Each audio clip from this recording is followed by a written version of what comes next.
a fait l'essentiel en battant l'Atlético 2-1 à l'aller. Je voudrais dire oui, mais j'ai le souvenir du match de Leverkusen à l'Atlético Madrid où Madrid a gagné à la fin. Donc je pense que c'est une équipe qui ne lâche jamais rien, cette équipe de l'Atlético. Le Real Madrid a évidemment des joueurs extraordinaires qui sont capables de marquer des buts extraordinaires, mais Alvarez l'a montré aussi en répondant à Rodrigo sur ce match avec cette frappe magnifique. C'est un match qu'on attend évidemment tous, avec des styles de jeu un petit peu différents. J'ai trouvé l'Atlético très bon sur ce match face au Real, mais grâce encore à des exploits comme la Brahim Diaz, ils se sont inclinés. Donc qu'est-ce qui va faire la différence ?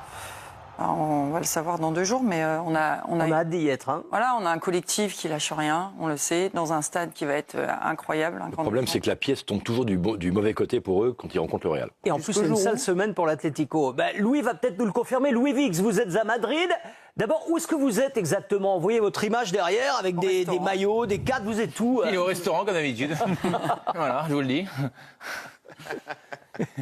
Ouais, Bertrand, vous êtes bien placé pour savoir qu'il est un peu tôt quand même pour manger en Espagne. C'est plutôt l'heure de l'apéritif et nous sommes chez Mendes. Alors non pas chez Jorge Mendes, le célèbre agent portugais, non, c'est un Mendes comme il en existe beaucoup évidemment en Espagne. C'est le lieu d'une peña très connue de l'Atlético de Madrid qui attend évidemment cette rencontre et cette semaine décisive. Vous en parliez, Eric, 2 défaites la semaine dernière. Ce n'était pas arrivé cette saison depuis le mois d'octobre face au Real et surtout défaite plus surprenante hier sur la pelouse de Retafe alors que les Colchoneros menaient 1-0 à 2 minutes de la fin. Et là, il y a 2 rendez-vous très importants. Ce match retour, donc mercredi, avec 72 000 personnes qui vont pousser très fort. Et la réception du Barça dimanche. Il n'y a qu'un point d'écart au classement entre les 2 équipes. Vous qui en parliez tout à l'heure, Geoffroy, pourquoi est-ce que cet Atlético plutôt n'y arrive jamais contre le Real ? Parce que le Real y croit plus. C'est la légende du club. Mais clairement, à chaque fois, écoutez, ça s'est joué à rien. Alors, je ne veux pas monter en 59, une demi-finale avec match d'appui, mais 2014, rappelez-vous, l'Atlético est à 50 secondes de gagner la Ligue des Champions et quand Modric, cette de Ramos, on la connaît. L'année suivante, pareil, le Real se qualifie à la 88e minute. L'année d'après, finale, tir au but avec Griezmann qui rate un penalty durant le temps réglementaire. On n'y peut rien, c'est comme ça, c'est de la rage du Real qui gagne tout le monde et malheureusement emporte l'Atlético. Mais il faut toujours une première fois, on est d'accord ?